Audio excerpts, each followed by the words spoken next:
کیا میں تمہیں ایک ایسی تجارت بتلاؤں جو تمہیں عذاب علیم سے بچا لے؟ تجارت بھی وہ کرتا ہے. بھائی یہاں تک میرے ساتھ آ گئے. آج پریشان ہو رہے ہو نا کہ کن مسائل پر، یعنی یہ وہ مسائل ہیں جو ممبر سے ڈسکس نہیں ہوتے. لیکن اب میں کیا کروں کہ یہ ممبر کا تقاضا تھا اور میں چاہ رہا تھا کہ تمہیں یہاں تک لے آؤں. بھائی سنو، زراعت کرنے والا اللہ، توجہ رہے، صنعت کرنے والا، کوئی چیز بنانے والا اللہ، تجارت کرنے والا اللہ. محنت وہ کر ہی نہیں سکتا، اس لیے کہ ایک کن سے پوری کائنات بنائی، وہ کیا محنت کرے گا؟ بات تو واضح ہو گئی نا. محنت تو کر ہی نہیں سکتا، تو محنت پہ بھی بعد میں آؤں گا میں. لیکن اب اتنی بات تو طے ہو جائے کہ زراعت اللہ کا کام، صنعت اللہ کا کام، تجارت اللہ کا کام.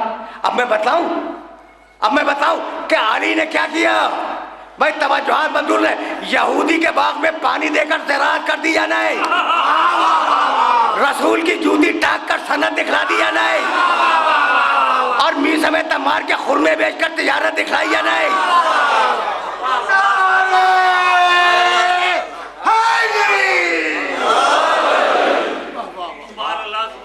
اب پڑھا لکھا مجمع ہے اور اس پڑھے لکھے مجمع کو ایک جملہ ہدیہ کر رہا ہوں. علی نے صنعت کی، صنعت کے معنی چیز بنانا. رسول کی جوتی بنائی، رسول کی جوتی ٹانکی. علی نے صنعت کی جاگتے ہوئے، ٹھیک. علی نے زراعت کی جاگتے ہوئے، اور علی نے تجارت کی جاگتے ہوئے اور سوتے ہوئے. اگر جاگتے ہوئے دیکھنا ہو تو میسم تمار کی دکان پہ دیکھنا، اور اگر سوتے ہوئے تجارت کرتے دیکھنا ہو تو بستر رسول پر ہجرت کی رات میں دیکھنا.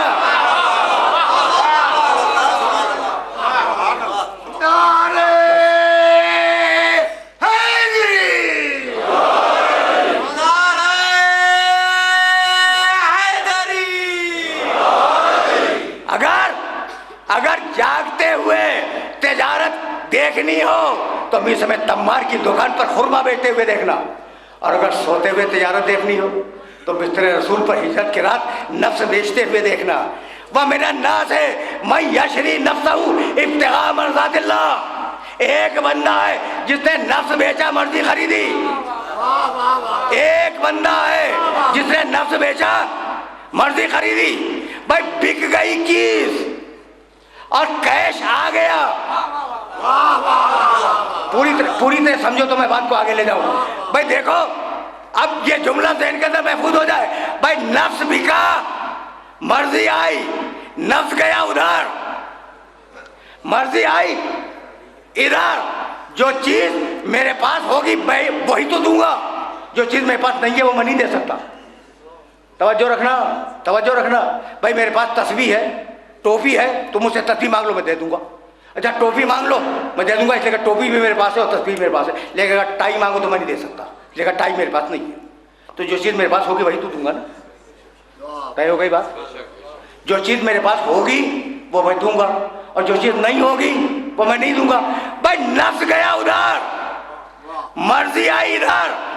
اب جو اللہ کو راضی کرنا چاہے وہ اسے راضی کرے.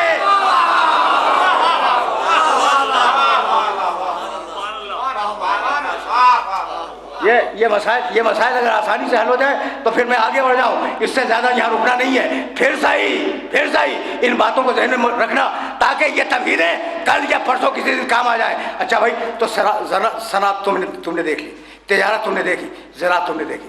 اب آئی محنت بہت امپورٹنٹ ہے. آج اس طریقے سے سنو جس طریقے سے بول رہا ہوں. محنت بہت امپورٹنٹ ہے، اور اگر محنت کی قیمت سمجھ لو تو میں سمجھتا ہوں کہ آج کی محنت شہرت ہو جائے گی. اس سے زیادہ میں بات کرنا نہیں چاہ رہا ہوں. اللہ محنت نہیں کر سکتا، تجارت کرتا ہے، آیت پڑھ دی میں نے. زراعت کرتا ہے، آیت میں نے پڑھ دی، ٹھیک ہے نا. صنعت، زراعت، تجارت، یہ کام تو کرتا ہے، محنت کر نہیں سکتا. لیکن جو ایک کن کہہ کے پوری کائنات بنا دے، اس سے محنت کا تصور تو نہیں وابستہ نا، ہو ہی نہیں سکتی محنت. اچھا بھائی، تو اب کیا ہے؟ اگر یہ بات پہنچ گئی، اب محنت کی اہمیت کیسے سمجھ میں آئی، سمجھ میں آئے گی، کیسے سمجھ میں آئے گی؟ اب بتاؤں تمہیں. دیکھو، محنت تو کر نہیں سکتا، اب اس کے بندوں میں محنت دیکھو. اور اگر تم نے دیکھ لی تو آج کی گفتگو تمام ہو گئی. بھائی دیکھنا، مریم کو درد سے عارض ہوا، پیدائش کا درد. اب لمبی آیتیں ہیں, فقط تلخیص پہ اکتفا کروں گا. وہ مکان شرقی میں چلی گئی ایک علاقے کے اندر. ایک علاقے میں جانے کے بعد تشریف فرما ہوں اور عیسیٰ علیہ السلام پیدا ہوئے, پیدا ہو گئے. دیکھو ہم اس کو کہتے ہیں جس عورت کا فوری بچہ پیدا ہو اسے کہتے ہیں زچہ, جس کا بچہ پیدا ہوا ہے.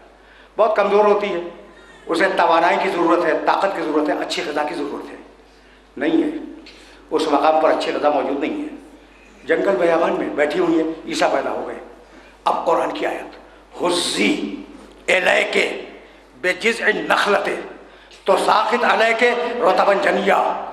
مریم, اللہ کی آواز آئی, مریم یہ جس کھجور کے درخت کے نیچے بیٹھی ہو, حزی الیک بجذع النخلہ, اس کے تنے کو ہلاؤ, اس کے تنے کو ہلاؤ. تو ساقط علیک رطبا جنیا, یہ درخت جو ہے ہرا بھرا ہو جائے گا, خشک درخت ہرا بھرا ہو جائے گا, تازہ پھل پیدا ہوں گے اور تازہ پھل گریں گے, گریں گے نہیں خود, خود ہی ہلاؤ. وہ جب ہلانے سے گریں اٹھا کے کھا لو. نہیں بھائی تم تو بہت پڑھے لکھے ہو نا, اور آج میں نے غور کیا کہ تم بڑی توجہ سے سن رہے ہو, یعنی اتنی توجہ سے سن رہے ہو کہ نہ درود کی آواز آ رہی ہے نہ نعروں کی آواز آ رہی ہے.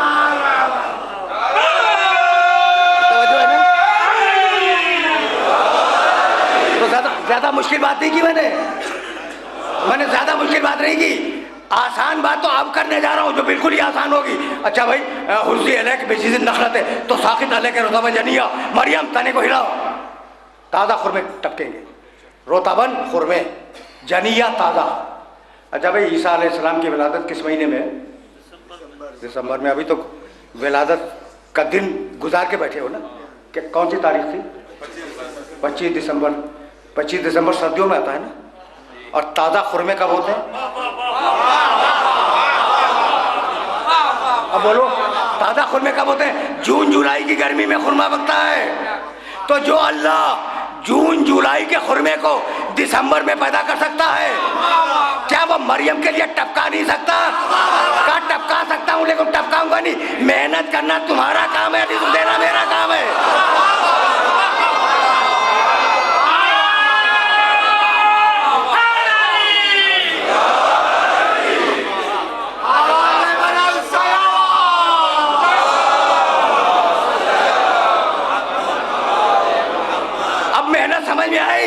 محنت کی اہمیت سمجھ میں آئی بھائی. اسی لیے پیغمبر سے کہا اللہ نے کہ حبیب اپنی تبلیغ کی اجرت تو مانگ لے. بات مکمل ہو گئی اور رسول نے طے کیا کہ بھائی تم سے کہہ چکا ہوں میں, میرے نبی کا قول بھول گئے؟ نبی نے کہا تھا کہ مزدور کو اس کا پسینہ خشک ہونے سے پہلے, کتنی مشہور حدیث ہے کہ اس کا پسینہ خشک ہونے سے پہلے اس کے ہاتھ پہ اجرت رکھ دو. یہی تو ہے نا, اجرت دے دو پسینہ خشک ہونے سے پہلے. یہی سبب ہے کہ رسول نے غدیر کی رات میں اعلان نہیں کیا, کڑی دوپہر میں اعلان کیا تاکہ ٹپکتے ہوئے پسینے میں اجرت دے لو.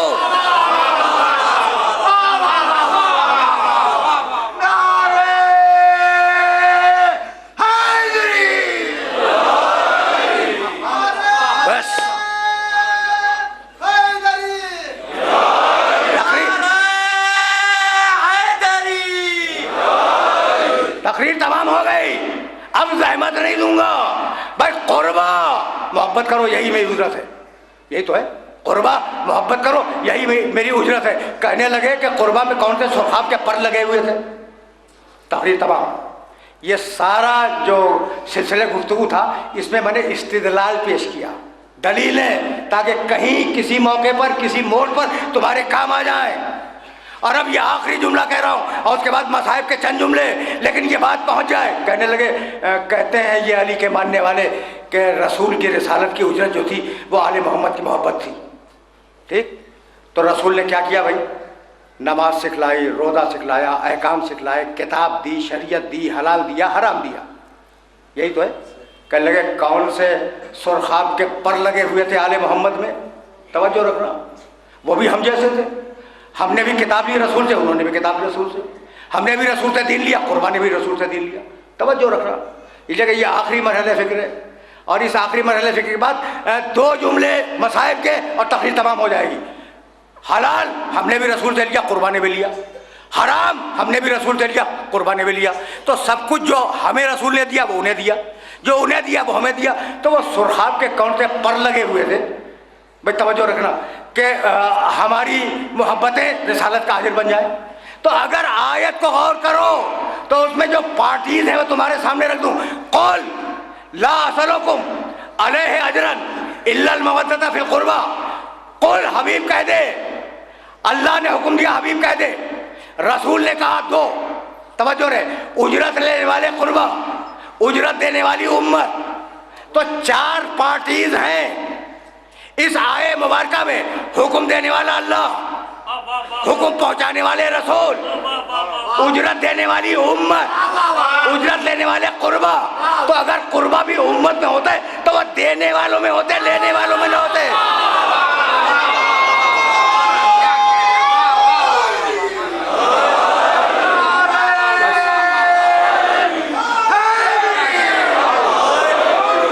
بس میرے عزیزوں، میرے دوستوں، آج کی گفتگو اس مرحلے پر اتمام پذیر ہوئی۔ اب اس سے زیادہ آگے مجھے نہیں جانا، لیکن میری گزارش یہی ہوگی ایک ایک نوجوان سے، ایک ایک سننے والے سے، کہ یہ استدلال اپنے ذہنوں کے اندر محفوظ رکھنا۔ یہ خطابت نہیں ہے، یہ استدلال ہے، اسے اپنے ذہن میں محفوظ رکھنا۔ قل لا اسألکم علیہ اجرا الا المودۃ فی القربی، مجھے رسالت کی اجرت نہیں چاہیے، دینی ہے میرے رشتہ داروں سے محبت کرو۔ زندگی بھر سید سجاد یہ کہہ کر روتے رہے کہ اللہ نے ہماری محبت واجب کی تھی۔ زندگی بھر سید سجاد یہی کہتے رہے کہ اللہ نے ہماری محبت واجب کی، اگر اللہ ہماری دشمنی واجب کرتا تو اس سے زیادہ نہ کرتے جو کربلا میں کر گزرے۔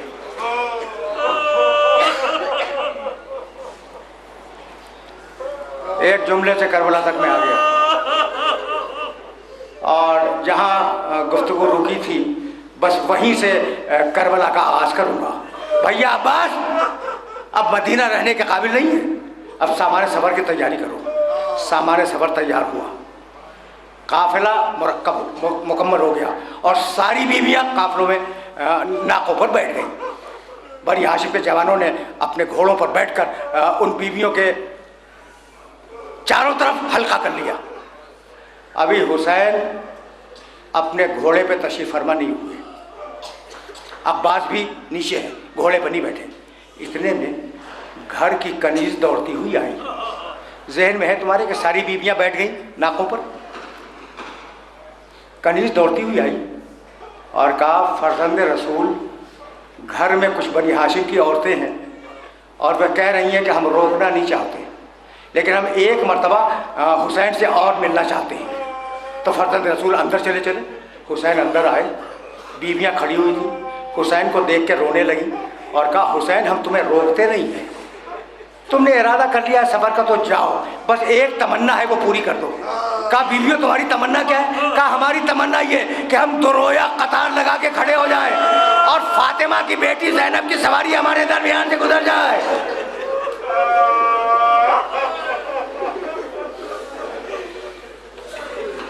اجرکم اللہ۔ سن لیا تم نے؟